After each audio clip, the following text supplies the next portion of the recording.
Welcome, ladies and gents. Chris Andre here. You can find me at BetBoxing on Twitter, or of course, you can subscribe to the channel.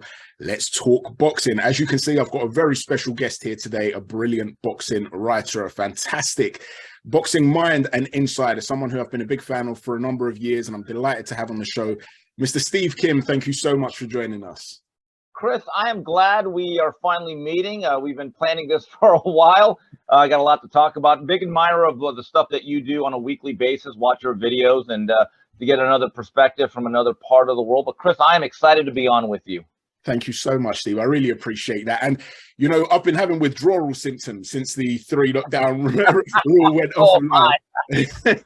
Can you enlighten the viewers about what's going on with that? I know you're back. I've actually had somebody specifically ask me to ask you, when are you back? So I'm sure you've got some exciting news to share.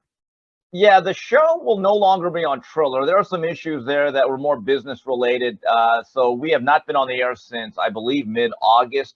But we filmed our return last Friday, and we are now back on a weekly basis.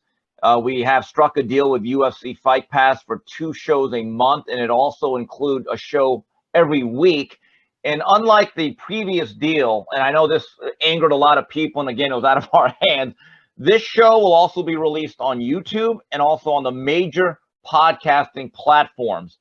The last time, it used to just boggle the mind. I used to tell people, guys, that our show's on the Triller YouTube page, but certain people are locked in to Spotify, Apple Podcasts, you know, all the podcast platforms.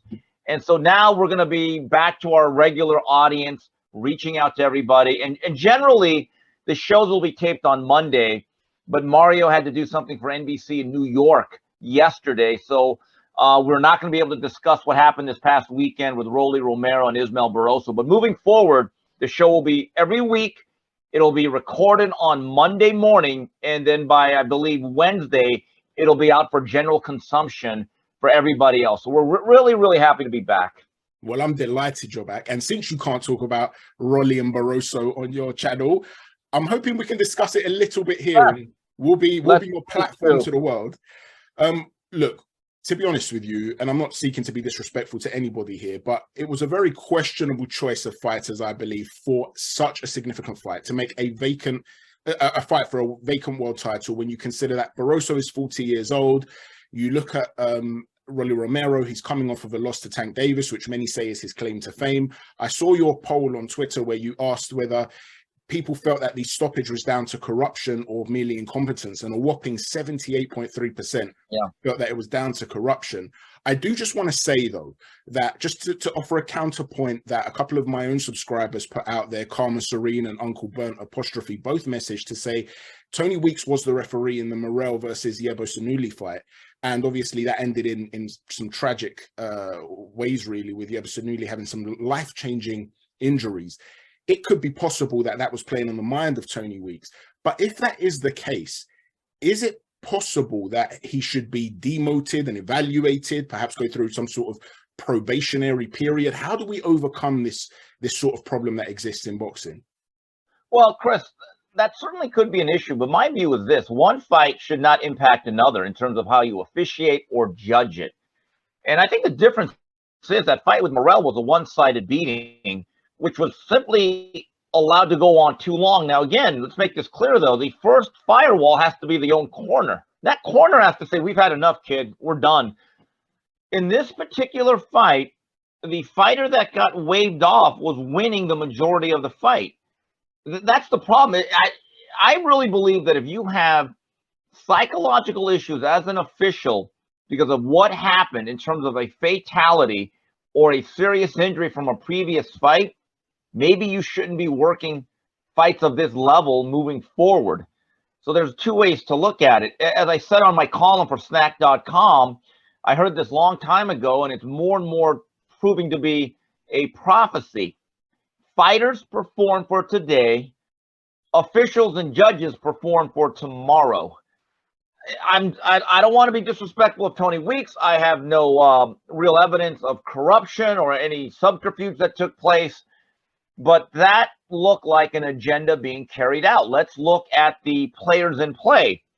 You know for a fact that ROLLY himself said, I have privileges. I am the favored PBC fighter. I think I'm going to get in line for a rematch with Tank or a highly lucrative fight with Ryan Garcia, there is no sellability with Barroso.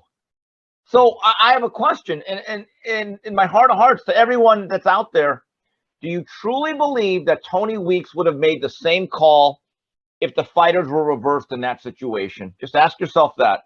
Exactly. And, you know, talking of this concept of sellability, there's this discussion now of Romero potentially fighting Ryan Garcia for a WBA title, another guy who's coming off of a loss against Tank Davis. It does this whole thing. I mean, is it just something we have to accept as part of the DNA of boxing, that money talks?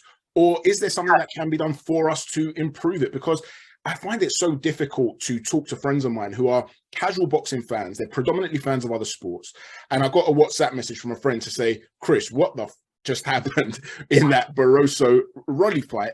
He knows Rolly because of the Tank fight. He's not a hardcore fan.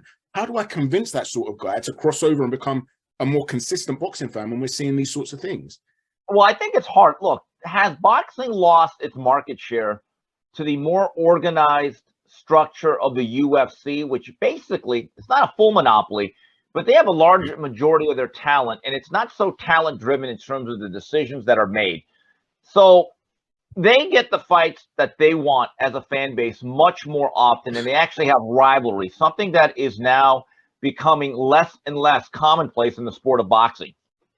So here's the reality of what took place with Barroso Romero and why it was green lighted. Every organization has a partnership with a promoter. That's just the way of the business. It's part of the business. And the WBA can be called We Be Al's, as in Heyman.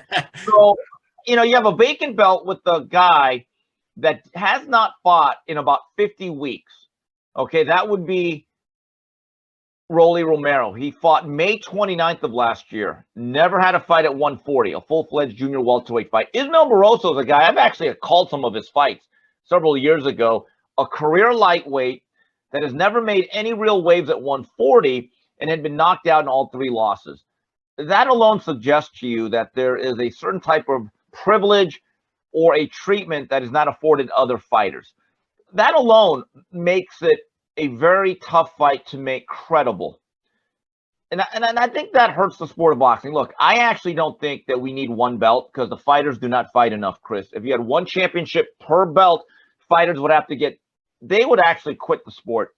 You need to have traffic and movement in each division. But what is taking place now with the sanctioning bodies is actually worse than ever. The belts will always matter, but it's really a shame that these organizations are now part of the problem when they should be part of the solution. So I don't know how you sell this game, in my view. The reality is, in terms of what Rolly does next, look, if this was a real sport and if the WBA had any scruples, they'd say, no, we're doing a rematch. In 3 months, you guys are going back there and doing it again, and let's see if Rolly can have a legitimate victory. I don't believe that Gilberto Mendoza will do that because that will not be green-lighted and accepted by the PBC.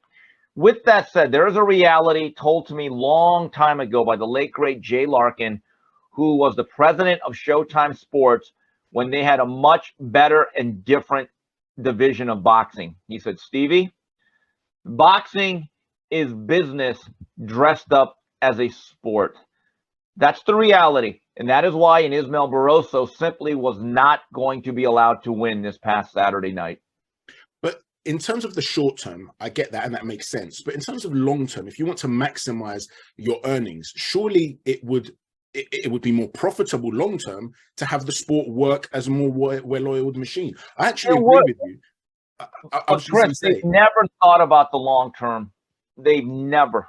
That is why so many fights go to a casino that gives money instead of building local hometown attractions, at least in America. I think the best thing to happen to you guys in the UK, you guys don't have casinos. So if a kid can really fight and can sell tickets in Liverpool or Nottingham or London, that's where they're going to fight. In America, you can get a really talented young fighter, and they're just going to go to some Indian casino where there's nobody. And then 25 fights in, this kid and his management wonder, well, how come we're not drawing it easy? They never made an attempt to actually promote you in your hometown. And now another alarming trend that I do not like, but I know it's inevitable and there's nothing we can do to stop it, is if the only economic stimulus to make certain fights is to have the Middle East conglomerates wildly overpay for fights, that again, that is short-term gain for the fighters. Long-term, I don't know how you actually grow the sport to the masses when you rip away the best fights from the United States and in Britain, where fans have supported guys for years, and that one fight that we all want, see you in Abu Dhabi. Again, Dana White says it. Boxing treats every big event as a going out of sale event. He ain't wrong. He ain't wrong. I completely agree with you. And I think it's that sort of mentality as well that has perhaps, and I'm not trying to be disrespectful to Floyd, I think he was a terrific fighter, but perhaps he sort of pushed this notion as well via the concept of never taking an O. Not necessarily for others. I don't think he sought to push it onto others, but I think other fighters or promoters have looked at that model and they've said, right, where can we create this new Floyd guy, 0 defeats, let's build him up against somebody else. And I think that's why so many fighters are also afraid to take that L. Chris, this is going to stun a lot of people. I've actually defended Floyd a lot the last couple of years, and I was not a big fan of what took place the last 15 fights. It was what it was. But Floyd, by the time he got to Oscar De La Hoya, was 37-0, a 4-division champion, and probably even then the best fighter in the world pound for pound. Then he beats Oscar on his terms at 154 with the big gloves. And then it became a different version of Mayweather, the money generation. Most fighters today may not even have 37-fight careers. So he kind of earned that. And by the way, Floyd, I would say, is a once-in-a-generation, if not lifetime talent. So these guys are not going to be Floyd. Exactly. So I think Floyd takes too much heat because when all these young fighters say, "Why I want to be the pretty boy Mayweather before money," I say, no, you don't. No, you don't. You're not willing to fight more than twice a year. Most of you are relegated to one or two fights per calendar year once you win a world title. You don't make any sacrifices. You don't have the achievements, and then you want to be on pay-per-view. This game has a lot of issues. I think just blaming Floyd for the way he handled the last 15 fights of his career is not completely fair in my view, because what he got, he earned, at least in the, it took him 11 years to get to De La Hoya. Think about that. He put in a lot of work. For sure. And just to clarify, I wasn't trying to be critical of Floyd. I'm talking about the notion that others are trying to copy from Floyd. So I'm in complete agreement with you. And I just think that at this point, we're at a stage where a lot of fighters want the reward without really being willing to put in the graft and take the risk. And I think that's a major problem as well for building up the sport.